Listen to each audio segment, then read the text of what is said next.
Hi guys, in today's video we have Ron and Tess, and they have a pretty interesting story about how they met and got married here in the Philippines.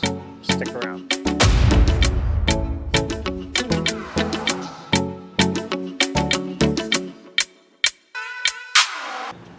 Thank you, Ron and Tess, for coming on the channel. I appreciate it. It's funny, I was eating at a La Mensa bar with Maya, and you guys happened to sit next door, and you're like, "Hey, Gio," and yeah, it was my pleasure to meet you too. yeah, and it was you know, I got to see your wedding photos and everything, and you guys are recent newlyweds like Maya and myself. And Yeah, when did you get married now?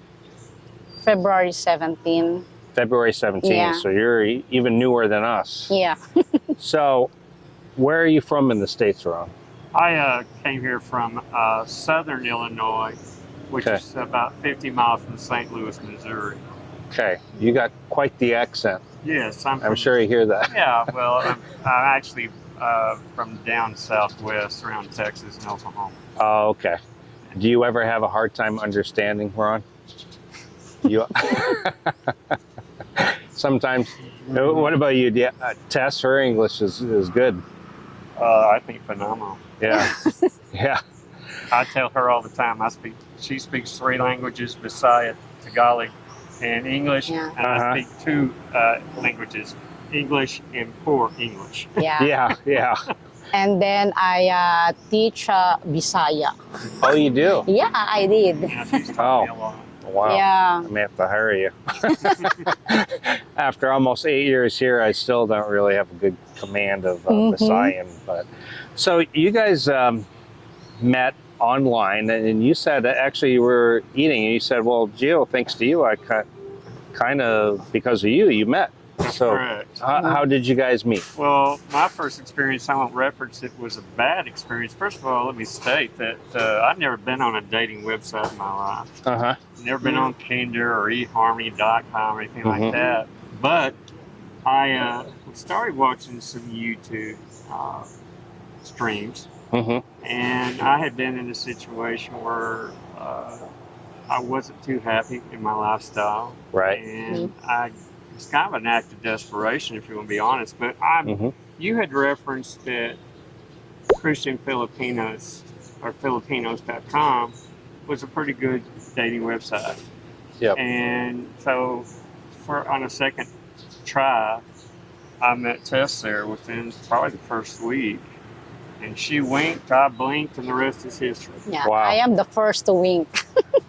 Okay, so you signed up for the dating service. How long before you had met her? It was interesting because it was within 2 weeks, but because I never been on a dating website, and you find this kind of funny, I didn't know how to put restrictions or anything on it, so I didn't put restrictions on age or anything else. Well, I just got blown away, and I actually put a response or put a comment on one of your streams. I got like 50 Filipinas, and you responded back, "Well, I don't think that's going to work." Yeah, you got to narrow it down a little bit. Yeah. So I met Tess. Yeah, but I am the winner. You are the winner. Yeah. Winner. There was something special about her, and even though it was an LDR, it was a unique situation because I was retired, so I did not have a clock to punch. Tess had a sorry store, but she was in Duma under a unique set of circumstances. So we had flexibility. We started spending 4 and 5. She introduced me to WhatsApp, which I had never heard of before. And so we kind of moved it to WhatsApp, which is, for us, it was great. Worked out well. Yeah. Yeah. And it's easy. Yeah, and then we started right into video chatting, and I want to say that that's very important. And Tess and I got to know each other. We both were in a unique situation. She'd been a widow for almost 12 years, and I had been divorced for almost 6. And we both were very lonely souls. Yeah. And I would say the first thing we did is we started forming a companionship. That was the first While you were still in the States. In fact, I would say that everything that we've accomplished this first 4 months, whether it was her nice birthday party or whether that was all planned in the States. Our wedding, we talked about our wedding over a year and a half ago. Oh, wow. So everything that we have accomplished, it has been accomplishments. Yeah. everything, because I call them life celebrations. Everything we've done has been kind of like a celebration of new beginnings. Obviously, me coming to the Philippines, but everything that we did when I was in the States. Yeah. It was all planned, wasn't it? Yeah. So when did you first arrive in the Philippines? December the 3rd. December 3rd. December 3rd last year. Last year. And remember, that's Christmas. At that point, you had been talking over a year? Yeah, in fact, there have been 2 different times I'd actually had to delay because I had a stroke in 2018. Oh. And so I had gone for disability. Right. And I have a lot of situations I have to deal with that are dealt with medications. COVID-19 put a delay in a lot of people's lives. Yeah. It's very And terrible. from the time that I actually applied for disability to the time I actually was approved, it was over 4.5 years. Oh, wow. So it was a long period of time. Yeah. And I told Tess, I was very open and honest with her. I had a whole list of things that had to happen for me to feel comfortable coming to the Philippines. Okay. And so I never misled her. I always told her that for me to come here, remember I'm 64, so this is retirement for me. Right, right. Okay? This is not somebody coming here in their 40s or their 50s. And Tess had had a lot of loss in her life. She had lost family members. And the last thing I wanted to have happen was all about her. I didn't want to come over here and me have health issues or have serious situations. And I was very honest with her that for me to feel comfortable, because we were already committed to getting married. We wanted to be married. And Tess knew that things needed to happen. And because of that, I put her, it's kind of like a project plan. She knew everything. I mean, like for instance, I was born in Japan. It took over a year for me to get my what's called the CBRA, because you don't go to the local courthouse when you're born internationally. You got to go through the State Department. Right. And then I want to get stuff to apostille. I had never had a passport before. And so... Yeah, especially your birth certificate. It took 4 months to wait. No, and then to get it apostille. Yeah. To make a long story short... For that, to get married. Right. So what happened is that I learned a lot on YouTube, what I would call as high ground YouTube bloggers.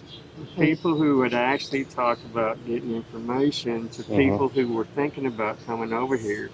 Gio, when I first looked at being an expat, I looked at the world. I looked at the usual suspects. I looked at Panama. I looked at, all over. At Colombia, all over. But I always kind of had an eye towards the Philippines because I was born in Japan. I always kind of had a love for the Far East. Right.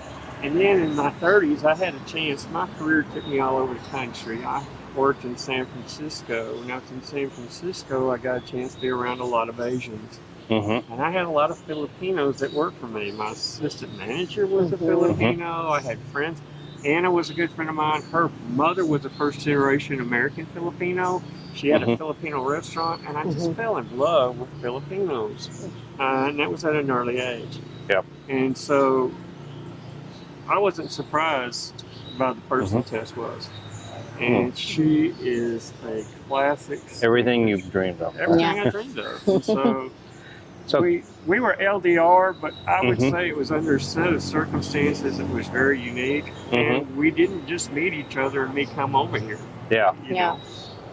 Can I ask you, at 64 in the U.S., had you basically at that point just said, I'm not going to meet anybody in the U.S., or I'm not really even interested, kind of invisible? It's interesting you should ask that question. Me and Tess were just talking about that this morning. Had I met somebody with her qualities in the U.S., I'd probably still be in the U.S. That person wasn't there. There was no Tess-like women that I came into contact with. Yeah. And so before I met Tess, there was no hope I was ever going to be in another serious relationship, much less get married. After meeting her, Tess reminds me of my mother and my grandmother. I don't know how else to say it. She loves to clean the house, and I mean, traditional Filipino. Yeah. She loves to cook. Yeah. Before I came here, I did get some government assistance because of my disability. So, I mean, I had somebody that came in 3 times a week that would give me some in-house care. I had Meals on Wheels, so I got my meals. Yeah. I got some stuff, and Tess said, And every time that your meal deliver, it's always showed me this is my meal. Yeah. Harvard. Yeah. And she said, come to the Philippines. She said, Uh-huh. I can do that. And then she used a statement I've never heard of before. And then I found out that this is actually a part of Filipino culture. She said, I promise you I'll never put you in the house for the aged. I never Yeah. heard of the house for the aged. Oh, I haven't either. But Yeah. it is a rest home. Yeah, Right. I was They use at the Japan when I told you that, right? Because my sister is living at Japan. Oh. And then my sister house is behind at the home for the aged. And I Okay. show the home for the aged. Look at this. And then he asked me, what is that? This is a home for the aged. What do you Okay. mean by that? I don't want you to put at the home for the aged. I am the one to And- take care of you. And So- I'm going to Yeah. tell you, as sure as I'm sitting here next to her, Mm-hmm. she replaced every single program I had by the state of the federal government, and she does it So- spades better. So part of being a traditional Filipina is taking care of your husband, Yes. even if he's Yeah. elderly, cleaning, cooking, just traditional type of woman I that think- we used to have a long Right. time ago. Yeah. And what I think But- is interesting about it, my sister said it best, and her and my sister have a really good relationship. She said y'all both provide different ingredients to the recipe, but when you put them all together, your guys' dishes taste great. Yeah. It's just that there was things I could do for Tess as an American, and there's things she can do for me as a Filipino. Mm-hmm. And I'll be honest, we did meet at the airport. A lot of the things that we did were different because of the fact of my age. At Sure. 64, yeah, it'd been nice to come here 2 or 3 times before and get to know the Philippines, but then I've been 67 or 68. Mm-hmm. And so some of the stuff that we did as far as timelines were kind of compressed because of my age and where I was in life. Mm-hmm. And I'm going to tell you something. Gio, when I came off that plane, there were some things that I was maybe a little bit apprehensive about as far as the Philippines. I never had even a moment of thought that she was not going to be who I knew she was. Right. And she was the Philippines.